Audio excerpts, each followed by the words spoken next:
जय श्री राम। जय हनुमान। भक्तों, आज मंगलवार के दिन हम मंगलवार व्रत कथा का पठन करेंगे। यह कथा स्त्री तथा कन्याओं को विशेष रूप से लाभप्रद है। उनके लिए पति का अखंड सुख, संपत्ति तथा आयु की प्राप्ति होती है। वे सदा सुहागिन रहती हैं। स्त्रियों को मंगलवार के दिन पार्वती मंगल, गौरी पूजन करके मंगलवार व्रत विधि कथा अथवा मंगल गौरी व्रत कथा सुननी चाहिए। यह कथा सर्व कल्याण को देने वाली है। तो चलिए इस कथा को हम सुनते हैं। एक बार नैमिषारण्य तीर्थ में 88,000 मुनि एकत्र होकर सूत जी से पूछने लगे, हे महामुने, आपने हमें अनेक पुराणों की कथाएं सुनाई हैं।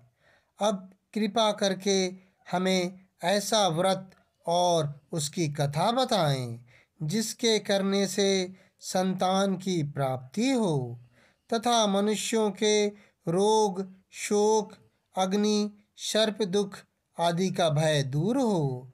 कलयुग में सभी जीवों की आयु बहुत कम है। इस पर यदि उन्हें रोग चिंता के कष्ट लगे रहेंगे तो फिर वे श्री हरि के चरणों में अपना ध्यान कैसे लगा सकेंगे। श्री सूत जी ने कहा, हे मुनियों, एक बार युधिष्ठिर ने भी भगवान श्री कृष्ण से लोक कल्याण के लिए यही प्रश्न किया था।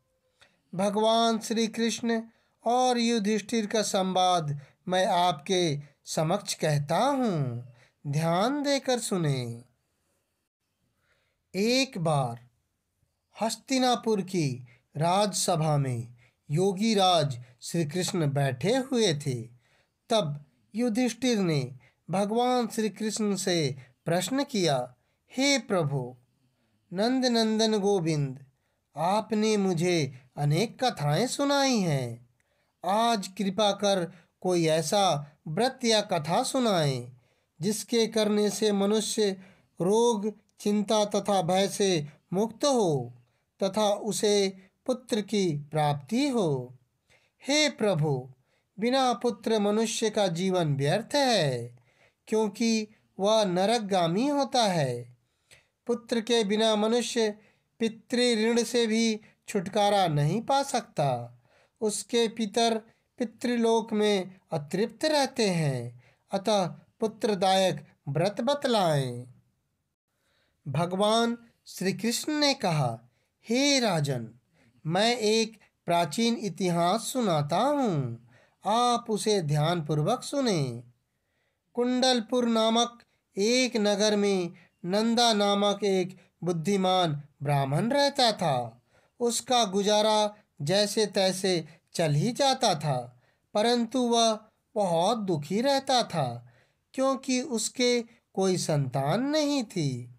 उसकी पत्नी सुनंदा पतिव्रता थी। वह भक्ति पूर्वक श्री हनुमान जी की आराधना करती थी। मंगलवार के दिन व्रत करके अंत में भोजन बनाकर हनुमान जी को भोग लगाने के बाद स्वयं भोजन करती थी। एक मंगलवार को गृह कार्य भी अधिकता के कारण वह हनुमान जी को भोग न लगा सकी। इस पर उसे बहुत दुख हुआ। उसने स्वयं भी भोजन नहीं किया। प्रण किया कि अब मैं अगले मंगलवार को हनुमान जी को भोग लगाकर ही अन्न जल ग्रहण करूंगी। 6 दिन तक ब्राह्मणी सुनंदा अपने प्रण के अनुसार भूखी प्यासी और निराहार रही, परंतु 7वें दिन मंगलवार को वह प्रातःकाल ही बेहोश होकर गिर पड़ी। सुनंदा की इस असीम भक्ति से श्री हनुमान जी बहुत प्रसन्न हुए और उसके सम्मुख प्रकट होकर बोले, सुनंदा, मैं तेरी भक्ति से बहुत प्रसन्न हूँ, तू उठ और वर मांग। सुनंदा अपने आराध्य देव श्री हनुमान जी को अपने समक्ष पाकर आनंद से विह्वल हो उनके चरणों में गिर पड़ी और बोली, हे प्रभु, मेरे कोई संतान नहीं है, कृपया करके मुझे संतान प्रदान करें। श्री हनुमान जी ने कहा, तेरी इच्छा पूर्ण होगी। तेरे यहाँ एक कन्या उत्पन्न होगी, उसके अष्टांग प्रतिदिन सोना दिया करेंगे। इस प्रकार वर देकर श्री हनुमान जी अंतर्ध्यान हो गए। ब्राह्मणी सुनंदा बहुत हर्षित हुई। उसने यह समाचार अपने पति से जाकर कहा। ब्रह्मदेव कन्या का वरदान सुनकर पहले तो दुखी हुए, परंतु सोना मिलने की बात सुनी तो वो बहुत प्रसन्न हो उठे। विचार किया कि ऐसी कन्या के साथ मेरी निर्धनता भी समाप्त हो जाएगी। श्री हनुमान जी की कृपा से ब्राह्मणी ने एक सुंदर कन्या को जन्म दिया। 10वें दिन ब्राह्मण ने उस बालिका का नाम कर संस्कार कराया। उसके कुल पुरोहित ने उस बालिका का नाम रत्नबाला रखा। कन्या ने पूर्व जन्म में विधि विधान से मंगल देव का व्रत किया था। उसके पुण्यों के फलस्वरूप रत्नबाला का अष्टांग प्रतिदिन बहुत सा सोना देता था। उस सोने ने से नंदा ब्राह्मण बहुत धनवान हो गया। ब्राह्मणी सुनंदा भी बहुत अभिमानी हो गई। रत्नबाला जब 10 वर्ष की हो गई तो एक दिन सुनंदा ने नंदा ब्राह्मण से कहा, मेरी पुत्री रत्नबाला विवाह योग्य हो गई है, अतः कोई सुंदर तथा योग्य वर देखकर उसका विवाह कर दें। यह सुनकर नंदा ब्राह्मण बोला, अभी तो रत्नबाला बहुत छोटी है, अभी से क्यों परेशान होती हो। तब ब्राह्मणी ने कहा, हे पतिदेव, रजस्वला का दान देने वाले माता पिता को घोर नरक की प्राप्ति होती है। इस पर नंदा ब्राह्मण ने कहा, अभी तो रत्नबाला केवल 10 वर्ष की ही है, मैंने तो 16-16 साल की कन्याओं के विवाह कराए हैं, अभी जल्दी क्या है। ब्राह्मणी सुनंदा ने कहा, आप ये सारे तर्क लोभ के कारण दे रहे हैं, आपको तो शास्त्रों के आदेश का पालन करना चाहिए। नंदा ब्राह्मण के पास अपनी पत्नी की बात का जवाब न था। वह बोले, ठीक है, मैं कल योग्य वर की तलाश में अपना दूत भेज दूंगा। दान भी तो सुपात्र को ही दिया जाता है। दूसरे दिन ब्राह्मण ने दूत को बुलाया और उसे बेटी के लिए योग्य वर तलाशने की आज्ञा दी। दूत स्वामी की आज्ञा पाकर वर खोजने के लिए चल पड़ा। अनेक नगर घूमने के बाद उसने पंपई नगर में एक सुंदर ब्राह्मण युवक को देखा जिसका नाम सोमेश्वर था। वह बहुत गुणवान था। दूत ने इस सुंदर व गुणवान ब्राह्मण पुत्र के बारे में अपने स्वामी को पूर्ण विवरण दिया। ब्राह्मण नंदा को भी सोमेश्वर अच्छा लगा और फिर एक शुभ मुहूर्त में विधि पूर्वक सोमेश्वर को कन्या का दान करके ब्राह्मण ब्राह्मणी संतुष्ट हो गए। लोभी ब्राह्मण नंदा ने रत्नबाला का कन्यादान तो कर दिया था, परंतु वह बहुत खिन्न था। उसने विचार किया कि रत्नबाला अब ससुराल चली जाएगी, इससे जो सोना मुझे मिलता है वह आगे नहीं मिलेगा। मेरे पास जो धन था कुछ तो इसके विवाह में खर्च हो गया और जो शेष बचा है वह भी कुछ दिन के पश्चात समाप्त हो जाएगा। उसने विचार किया कि अब कोई ऐसा उपाय करूं कि रत्नबाला मेरे घर में ही बनी रहे। आखिर उसने एक क्रूर निर्णय ले लिया। उसने विचार किया कि जब रत्नबाला का पति सोमेश्वर उसे अपने घर वापस लेने जा रहा होगा तो वह मार्ग में उसका वध करवा देगा और अपनी पुत्री को अपने घर वापस ले आएगा, जिससे नियमित रूप से उसे सोना भी मिलता रहेगा और समाज की नज़र से भी वह बच जाएगा। प्रातः काल हुआ। नंदा और सुनंदा ने अपने जामाता तथा पुत्री को बहुत सारा धन देकर विदा किया। सोमेश्वर अपनी पत्नी रत्नबाला को लेकर अपने नगर की तरफ चल दिया। ब्राह्मण नंदा ने क्रूर निर्णयों को कार्य रूप देने के लिए अपने दूत को मार्ग में अपने जमाई का वध करने के लिए पहले से ही भेज दिया था।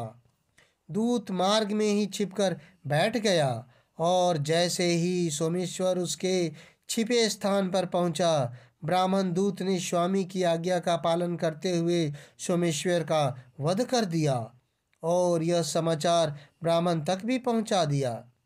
अपने जामाता के वध का समाचार सुनकर नंदा ब्राह्मण अपनी पत्नी के साथ वहां पहुंचा जहां यह जघन्य कार्य हुआ था और रुदन करती हुई अपनी पुत्री से बोला, पुत्री, लुटेरों ने ऐसा अनर्थ करते हुए कुछ नहीं सोचा। भगवान की यह कैसी इच्छा थी, लेकिन भगवान की इच्छा के आगे किसी का कोई वश नहीं चलता। अब तू घर चल, जो भाग्य में लिखा है वही होता है। अपने पति की मृत्यु से रत्नबाला बहुत दुखी हुई। उसने मरने की ठान ली। उसने विलाप करते हुए अपने माता पिता से सती होने की अपनी इच्छा बताई। माता पिता ने बहुत समझाया, लेकिन वह न मानी। तब ब्राह्मण नंदा यह विचार करने लगा, मैंने व्यर्थ ही जामाता वध का पाप अपने सर लिया है। रत्नबाला अपने पति के साथ अपने प्राण तक देने को तैयार है। मेरा तो दोनों तरफ से मरण हो गया। धन तो अब मिलेगा नहीं। जमाई वध के पाप के फलस्वरूप यम यातना भी भुगतनी पड़ेगी। यह सोचकर वह बहुत दुखी हुआ। सोमेश्वर की चिता बनाई गई। रत्नबाला सती होने की इच्छा से पति का सिर अपनी गोद में रखकर चिता में बैठ गई। जैसे ही चिता को अग्नि दी गई, वैसे ही प्रसन्न हो मंगल देव वहां प्रकट हुए और बोले, हे रत्नबाला, मैं तेरे पति भक्ति से बहुत प्रसन्न हूँ, तू वर मांग। रत्नबाला ने अपने पति के जीवन दान को मांगा। मंगल देव बोले, रत्नबाला, तेरा पति अजर अमर है। इसके अतिरिक्त तेरी जो इच्छा हो वह वर मांग। रत्नबाला ने कहा, हे ग्रहों के स्वामी, यदि आप मुझ पर प्रसन्न हैं तो मुझे यह वरदान दीजिए कि जो भी मनुष्य मंगलवार के दिन प्रातःकाल लाल पुष्प लाल चंदन से पूजन करे, उसे रोग व्याधि न हो, स्वजनों से कभी वियोग न हो, सर्प अग्नि तथा शत्रुओं का भय न रहे, उसका घर परिवार सभी प्रकार के सुखों से भरा हो, ऋणकर्ता ऋण मुक्त होकर धन संपत्ति का स्वामी हो जाए। जो स्त्री मंगलवार का व्रत करे वह कभी विधवा न हो।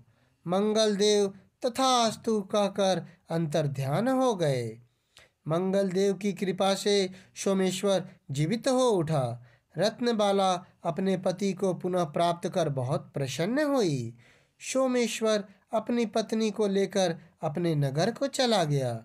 रत्नबाला को यह पता चल गया था कि उसके पति की हत्या लोभ के कारण उसके पिता ने करवाई थी, लेकिन उसने इसे किसी को नहीं बताया।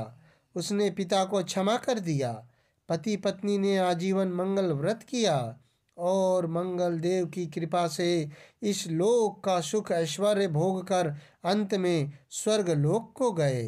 इति श्री मंगलवार व्रत कथा समाप्त भवति ही।